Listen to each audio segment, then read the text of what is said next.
Continuamos con más aquí en Imagen Informativa Querétaro para hablar con los expertos de salud de Hospital Ángeles Centro Sur, y justamente porque ya viene el Día Internacional contra el Dengue, es que vamos a platicar con el doctor Carlos Vallejo Ugalde, especialista en infectología, el mero petatero. ¿Cómo estás, mi querido doc? Qué gusto verte. Hola, por ahora, no en consultas, sino aquí en los micrófonos. ¿Cómo estás? Muchas gracias. Bien. ¿Y tú? Bien, muy contenta también de que hoy, nos regales un poquito de tu tiempo para platicar de muchos temas de infectología, pero en particular algo que nos compete por la fecha y el día que se conmemora, pues, próximamente. Es justamente el Día Internacional contra el Dengue. Pero, ¿qué es el dengue? Lo escuchamos en todos lados. ¿Cómo se transmite? ¿Y qué es lo que te pasa cuando ya lo tienes? A ver, el dengue es una enfermedad tropical transmitida por vector. ¿Qué significa esto? Que es una enfermedad que afecta a todos los países que se encuentran entre el trópico del norte y trópico del sur, aunque no haya playa, ¿no? Entonces, decimos tropical en Querétaro sin playas, sí, porque estamos entre el trópico del norte y el trópico del sur. Okay. Y el vector es el mosco, es un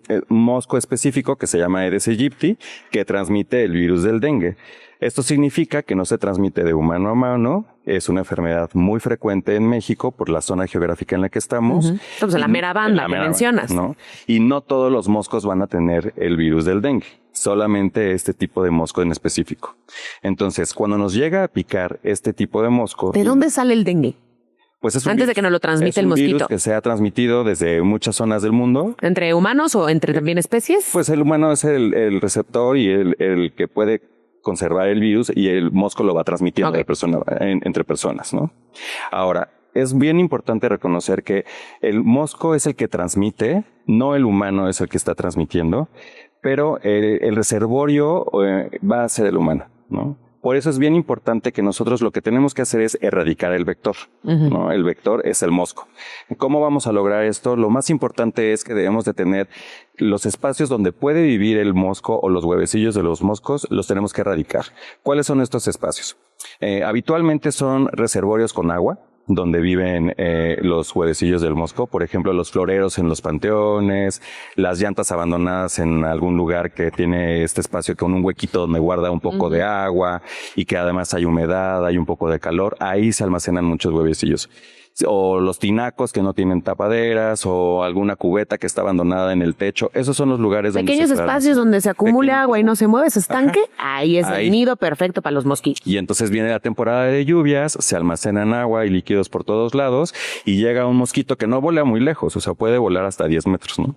Pero si llega a un huequito donde no hay huevecillos, ahí deja sus huevos y desde ahí empiezan a salir un montón de moscos y nos pican. ¿Cuánto tiempo tardan en reproducirse y ya ponerse a como hasta humanos? 21 días. 21 días. O sea, el periodo es largo, pero pueden ser muchísimas cantidades de moscos que pueden estar saliendo de cada reservorio, ¿no? Entonces, eso es lo más importante, eliminar el vector y evitar que nos piquen.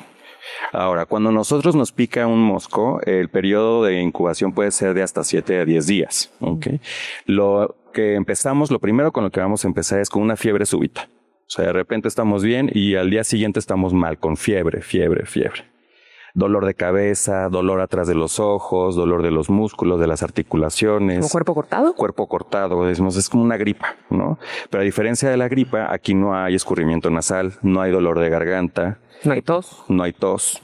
Y algunos pacientes pueden hacer un rash o un sarpullido, ¿no? Y se puede confundir con una reacción alérgica. Pero habitualmente las reacciones alérgicas no dan fiebre ni dolor atrás de los ojos, ¿no? Entonces es muy característico la fiebre y el dolor retroocular. Eso es como la característica principal. ¿Qué pasa si no se trata? ¿Cuánto tiempo te dura esto? ¿El cuerpo lo sana solo? Sí, mira, muchos pacientes pueden recuperarse en 1 a 2 semanas sin ningún problema, ¿no? Pero hay pacientes que sí pueden desarrollar formas graves de esta enfermedad. No todos los van a desarrollar, pero algunos sí. Y es justamente cuando ya no hay fiebre que podríamos pensar, bueno, pues ya pasó lo peor, ¿no? Es ahí cuando empieza la mayor complejidad o la mayor estado de gravedad en algunos pacientes. Y esto empieza pues con mucho dolor abdominal, un dolor abdominal constante que dices que me duele, puede haber vómito, náusea, mareos, cansancio y sangrado, que es lo más importante. Sangrado de nariz, sangrado de encías, esos son los datos de alarma para un paciente que está cursando con un cuadro de dengue. ¿Hay pruebas para saber si tienes, o sea, pruebas rápidas antes de ir al laboratorio? Pruebas rápidas en laboratorio, en el servicio de urgencias del hospital.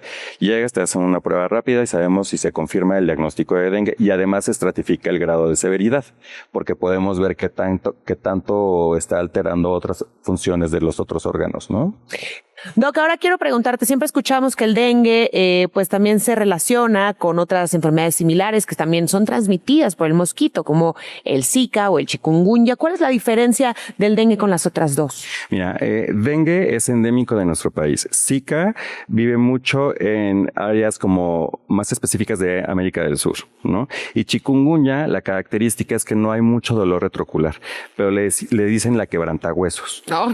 ¿Okay? Porque hay una gran cantidad de dolor articular, o sea, es un dolor articular muy, muy severo, ¿no? ¿Por qué cuando tenemos una enfermedad se le dice el cuerpo cortado? ¿Qué pasa en las articulaciones, en los nervios? ¿O por qué te da esa sensación de que el cuerpo está roto?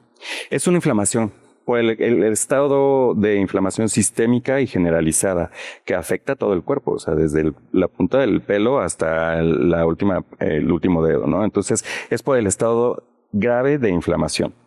Doc, me parece a mí en lo personal que tu especialidad es una de las más interesantes porque aparte, bueno, al igual que la medicina, están constantemente evolucionando y también los virus, las bacterias, y creo que todos nos empapamos un poquito más de todo este tema de infecciones con la pandemia, o al menos nos adentramos un poco. Cuéntanos un poco también acerca de cuáles son, además de, bueno, ya hablamos un poquito del dengue, hay que evitar dejar estos contenedores con agua y bueno, va a ir a un médico, como bien sabemos, pero ¿qué otras infecciones o qué tipo de padecimientos ves normalmente en consultorios que son repetitivos en los mexicanos?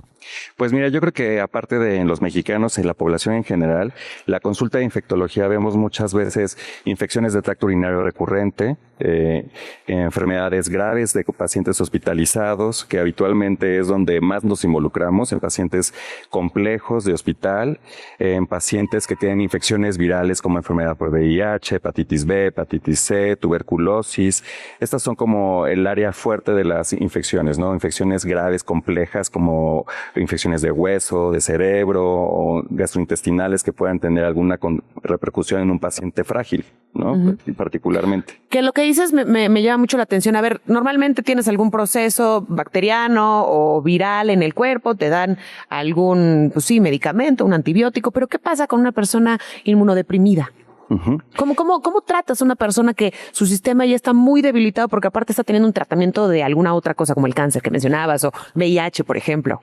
Pues son pacientes frágiles, son pacientes que necesitan tener una muy buen abordaje y forma de estudio, porque como bien dice una amiga muy querida, cualquiera puede prescribir antibióticos, uh-huh, pero no cualquiera lo puede quitar, ¿no? Sí. Y esa creo que es parte del arte de la infectología, de saber bien abordar a un paciente, estudiar, hacer diagnósticos diferenciales, porque decimos, bueno, si es fiebre es de infecto, ¿no?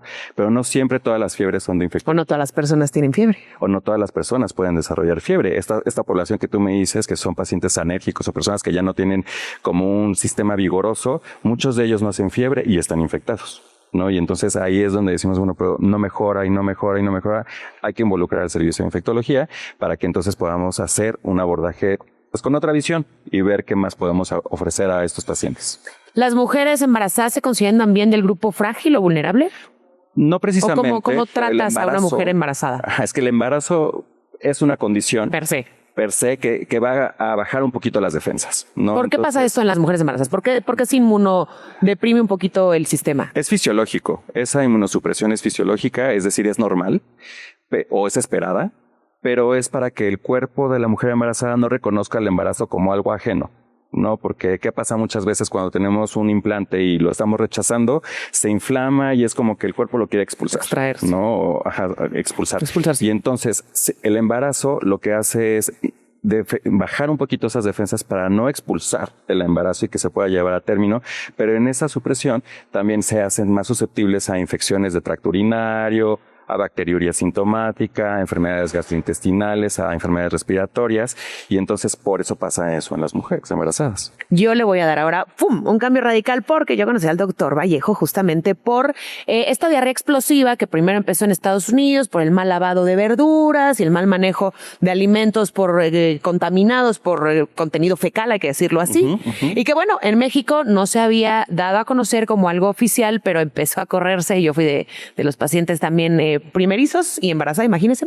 Así que cuéntanos un poco acerca de este bicho, de este, pues sí, agente, la Shigella, ¿no? ¿Me recuerdo bien? ¿Se llamaba así? Bueno, corrígeme. En tu caso, sí fue una enfermedad gastrointestinal, era una Shigella. Shigella. Era una Shigella y es una bacteria.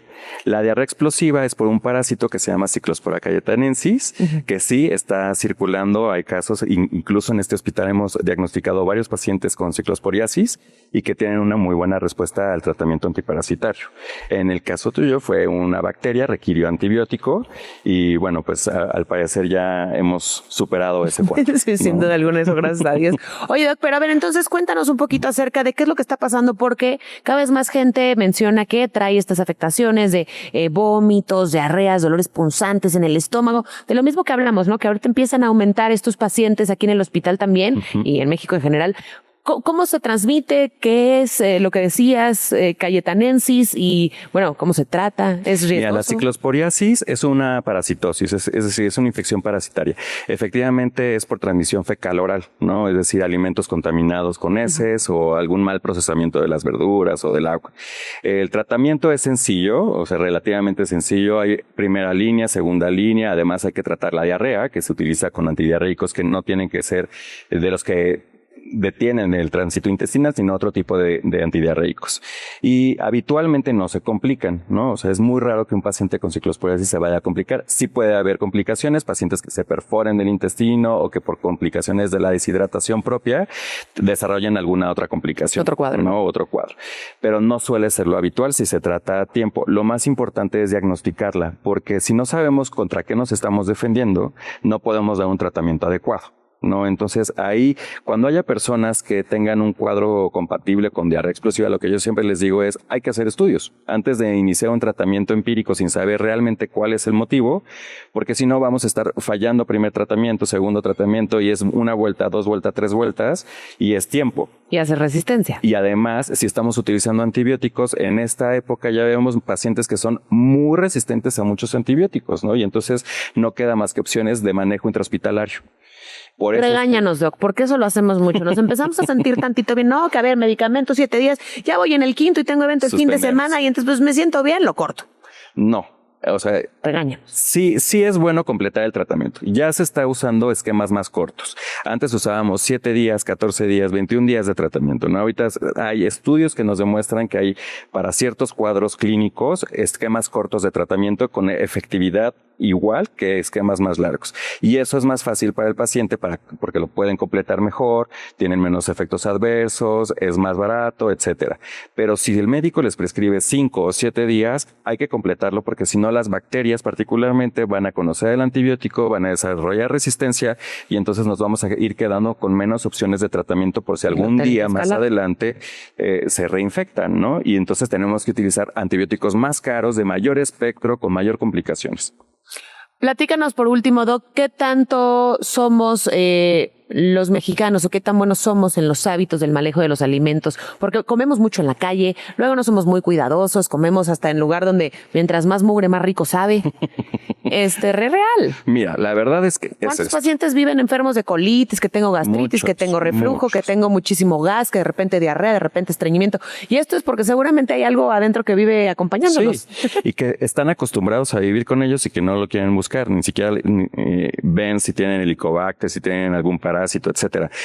Mira, al menos en Querétaro, ¿qué pasa, no? Entonces, en la noche llueve y entonces se desbordan las aguas negras y entonces pasamos por el coche y está ahí todas las aguas negras. A mediodía está el solazo. Entonces se deshidrata, se seca, se evapora y se queda todo ese sedimento en la calle. Y pasa un coche y levanta el polvo y cae en la salsa de los tacos que están a pie de la calle. Ah, ya no va a querer salir. Entonces sí está muy rico, pero eso que está ahí contaminado con todo lo que le cae del polvo de la calle, pues eso es lo peligroso y eso es lo que se está comiendo. Entonces, yo creo que los restaurantes y establecimientos tienen muy buen manejo de alimentos. O sea, sí hay una cultura de manejo de alimentos y sí están revisados y sí les hacen estudios y sí está todo. Pero la comida en la calle, lamentablemente, no es tanto el alimento, sino todo lo que está en la calle que le puede caer al alimento. Entonces, por eso las ventanas, las terrazas, todos los espacios que se consideran espacios abiertos, pues son de mayor peligro que un espacio cerrado. Oye, hay una cafetería en Jardines de la Hacienda, no voy a decir marcas, pero que justamente está al lado de unos árboles donde hay una parvada que siempre recola ahí. Yo siempre digo, yo no me pararía a comer ahí jamás. Pues no. Huele a caca de pájaro. Sí. Y ha de traer muchísimas infecciones. Y eso cae en nuestra comida. Sí. Sí, no, sí. Entonces, Ay, yo ya por no voy eso a salir les a la digo, calle, Doc. traten de comer en casa. Si vamos a salir, busquemos un lugar que tenga muy buena, pues que se vea muy limpio, ¿no? O sea, porque al final de cuentas, no creo que sea tanto cuestión del restaurante o del que prepara los alimentos, sino de todo lo del medio ambiente que no podemos controlar. Así es. Así que elijamos bien dónde nos paramos a echar un taquito. Oye, Doc, pues bueno, si la gente quiere buscarte por ya sea dengue, ya sea por Helicobacter pylori, por Shigella, por dolor de panza, cualquier caso de bacteria o virus, ¿cómo te podemos encontrar? Pues aquí en el Hospital Ángeles Centro Sur, en el piso 9, consultorio 940. Y bueno, si quieren sacar su cita o quieren hablar con cualquiera de los especialistas de Hospital Ángeles Centro Sur, les comparto el teléfono 442-261-4200. 442-261-4200. Pida su cita con el doctor Carlos Vallejo Ugalde. Él se encuentra en el consultorio 940, es decir, piso 9, consultorio 40. Doc, qué gusto verte ahora en los micrófonos acá. Nos Igualmente, vemos pronto. Cori. Muchas gracias. Vamos a una pausa y regresamos con más. No le cambia. Imagen informativa Querétaro.